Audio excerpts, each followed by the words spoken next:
Good morning, YouTube family. Good morning. It's Rev Wendy here. And yes, I am recording today at noon instead of 11, which is my normal time. But I'm doing so because I was actually called to guest preach this morning for a local church here in the DC community called Church of the Covenant. Uh, Most churches, as you well know, are still meeting via Zoom. So it was a Zoom preaching session, but it was a Zoom preaching session that was scheduled at 11 o'clock. Therefore, it pushed me ahead just an hour or so. But I am grateful. And I said to myself, it doesn't matter. I'm still going live. And those that are interested in hearing from me today will be tuning in. So, hello. So glad that you are here. Hope that you are having a decent Sunday morning, now into Sunday afternoon. Happy Father's Day to fathers. Let me first say that. I think I posted this morning to all the dads, daddies, stepdads, new dads, old dads, father figures, those that are assuming the role of a father. This is your day.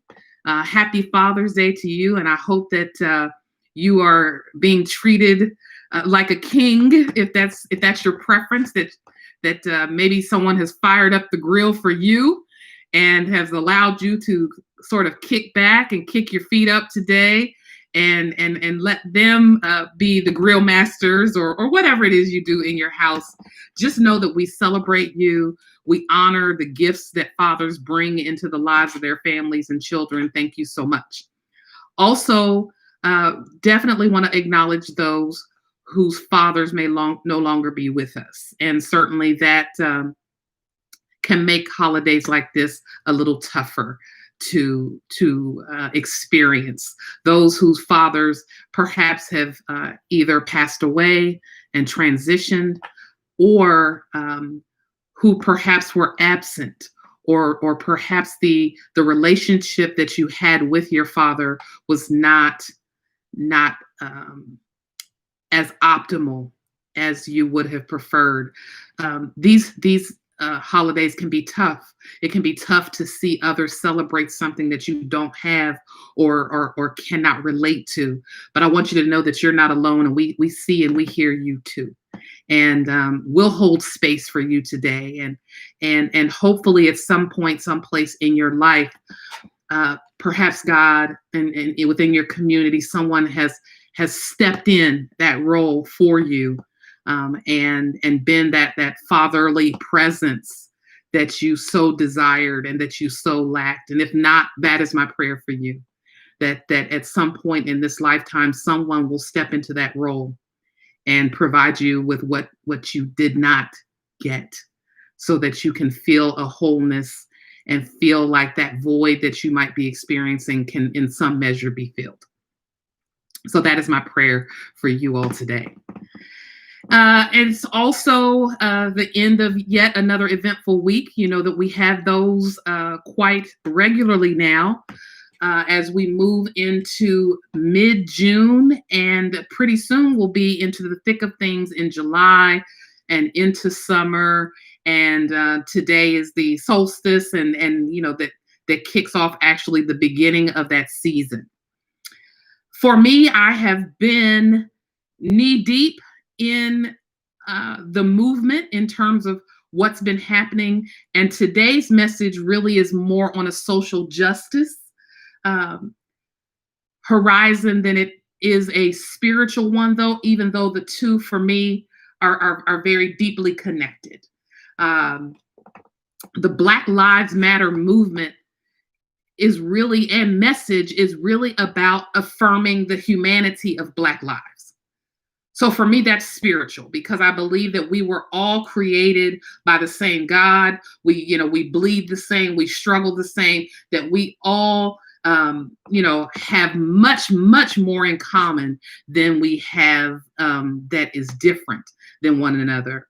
But there are times, and the way that we've been socialized over time, we've come to emphasize sometimes more about what's different between us than what is similar. And so when you hear Black Lives Matter, it rubs some the wrong way.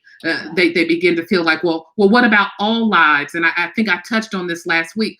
We're not saying that all lives don't matter. Of course, all lives matter. But in this moment, in this particular moment in our history and our time, because Black lives are being targeted in a way that is inhumane, we're asking that you join your humanity with ours in affirming that Black lives matter. I've seen it. It has been astonishing to see just how many people are, even till this day, continuing the fight for justice. There's still marches, there's still conversations happening, and that is incredibly encouraging. And so today I just wanted to share a little bit of a message from an event that I had the opportunity to speak at this past Friday, which was Juneteenth, which for many people not being aware of the significance of the Juneteenth holiday being the actual day of freedom, the actual day that it was physically read and announced to slaves that they were free, even though the Emancipation Proclamation had been signed 2 years prior by Abraham Lincoln. There were still slaves, particularly across the South, who hadn't got the memo. They hadn't got the word, even though their owners had. And so they were still living as slaves, even though they had technically been freed 2 years prior. So it was in Galveston, Texas, that a proclamation was read aloud. So it was affirmed in the ears of the slave that, no, you are indeed free. And therefore, we now celebrate Juneteenth as Freedom Day. And so there were so many marches and so many commemorations of Juneteenth this year. Of course, as an African-American woman, this is something and a holiday that I've been familiar with for many, many years. And so it is very refreshing, certainly, to see the worldwide attention now that is being given to Juneteenth, and so many places talking about the possibility of even making it a holiday. So I'm very encouraged to see that. This Juneteenth, this past Friday, I was actually invited to go to New York City. They were having a Black Lives Matter Juneteenth mass protest. They weren't sure how many people they were going to come. They had invited a number to meet up in Brooklyn, to march across the Brooklyn Bridge through Manhattan and end eventually in Central Park. And by the time everyone was gathered and the marches began, there was well over 5,000 people, probably more than that had ultimately participated in this march that culminated in a rally in Central Park at the end of it on Friday evening. And that's where I found myself. I found myself standing in Central Park in the middle of the evening, preparing to address over 5,000 fired up, dedicated people from all walks of life, all colors, creeds, nationalities, orientations. It was beautiful. It was a little intimidating, but it was a beautiful sight to see these young people gathering in an area actually in Central Park referred to as Seneca Village. And Seneca Village was a Black community that had been established in that section of the park that was home to Black families and schools, and was actually torn down and destroyed so that Central Park could be created. But as a commemoration, many folks have worked to preserve that area of the park and the history, therefore, of Seneca Village. And so my task that night was to encourage the young people to recognize the gifts of this moment that provide us with an opportunity to reclaim our humanity. And so today I just want to share with you the words and some of the words that I shared with them on Friday night as a hopes to energize you. Because at the end of the day, it's what we do with this moment that we're in that is going to impact where we wind up. So it's one thing to be in the moment, but it's also another thing to understand that what we do in this moment is going to impact what happens to us on down the road. And so as these young people gathered in Central Park, I pulled together some messages that I want to share with you today, and hope that it encourages you in the same way that it encouraged them to get out there, as I was saying last week, and make your mark. So as we stood there in Central Park on Seneca Village sacred ground, I said, we are standing on sacred ground. This place where we stand is sacred. We are reclaiming in this movement what was lost.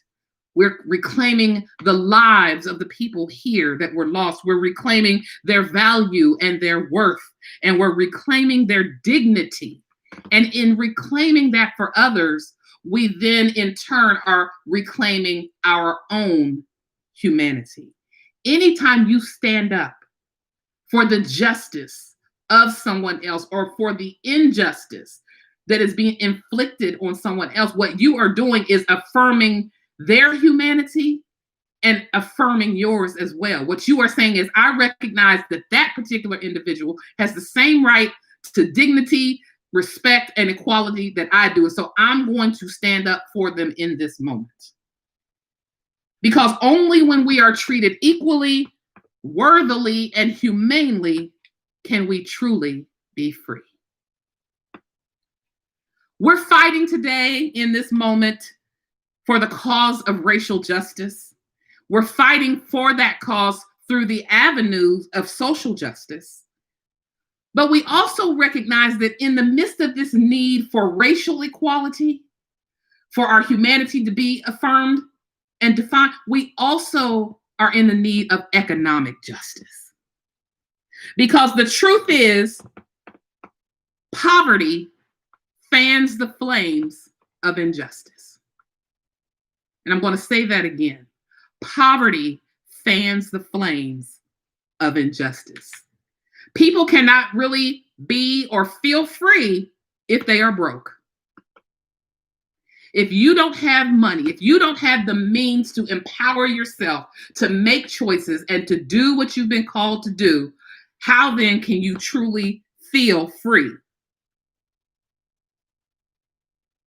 Dr. Martin Luther King, as I mentioned in my speech, was someone who had a dream. And anytime Black Lives Matter issues come up, or we talk about justice or injustice, we talk about Dr. King, and we talk about his legacy, and we talk about his dream. What we don't talk about is the fact that the night before he was assassinated, Dr. King was fighting for economic justice. Dr. King was talking about the need for people to be given a guaranteed annual income, more modernly known today as the Universal Basic Income, or UBI. Dr. King was saying, we've got to find a way to put money into the hands of people so that they can begin to navigate their lives. That too is freedom. In his book, Chaos and Community, which I highly recommend you to read, King said this. He said, now we are in a new phase. And that is a phase where we are seeking genuine equality. We are dealing with hard economic and social issues. That means the job is much more difficult. Now, speaking in the context of the civil rights movement and the time when he was alive, he said this. He said, it's much easier to integrate a lunch counter than it is to guarantee an annual income. He said, it's much easier to integrate a bus than it is to get a program that will force the government to put billions of dollars into ending poverty. He said, it's a wonderful thing to work and to be concerned about integration of schools. And he says, I'll continue working on that. He said, but I've also got to be concerned about income for people and helping them to survive in a world that they are trying to be integrated into. He said, to me, these issues are tied together, and I stand by that. That until we fix all of it, we cannot address racial inequality and not address economic inequality. And so recently I had an opportunity back in January to meet with Martin Luther King III, Dr. Martin Luther King's son. And it was during that meeting that he stressed too that it was time for his father's message about a dream to go beyond just dreaming and into some manifesting. It's time to stop just talking about it, and it's time to start being about it. And that's what I feel like is happening in this moment and in this hour, particularly with young people who have decided that they are not just going to sit back and let life happen to them, but they are actually going to happen to life. It's time to go from dreaming to actually manifesting and realizing some things. And I am blessed because the young people that I see have the guts, the courage, and the passion to make it happen. Now, what's interesting is some of us older folks, us OGs, we don't necessarily understand all of the approaches that the young people are taking today. We've been here for a minute. We've done a few marches. So, we tend to take on this attitude of, let us show you how to do this. Don't protest too loudly. Don't disturb the people. No, do it like this or do it like that. Let me show you how we did it as kind of older people, the generation before you. And I say, and I implore you, young people, don't pay us no mind. Our intentions are good, but this is not about us and our comfort zone. This is about you and your movement. So please, with all due respect, just let us know, because we can see it, that y'all got this. This is a different time, and different times call for different measures. What people are doing right now, young people are doing right now, is changing the game. Changing the game, but the message is still the same. Black lives matter. Black lives have always mattered. And so, young people, I say from my generation to yours, go for it. The torch has been passed. Do what you got to do to make change happen. Because one thing that the young people have demonstrated to us is that you will not be ignored. So keep telling those in authority what they need to hear. Black lives matter. Black lives have always mattered. You will respect our name, and you will certainly learn to respect our game. Keep going. Change the world. Do what you need to do. Your ancestors are behind you. The spirits and the lives of the people that we're fighting for are with you. Let's change the world together. Let's reclaim our humanity together. And let's make this a better place moving forward. Have a great Sunday. I'll see you next week.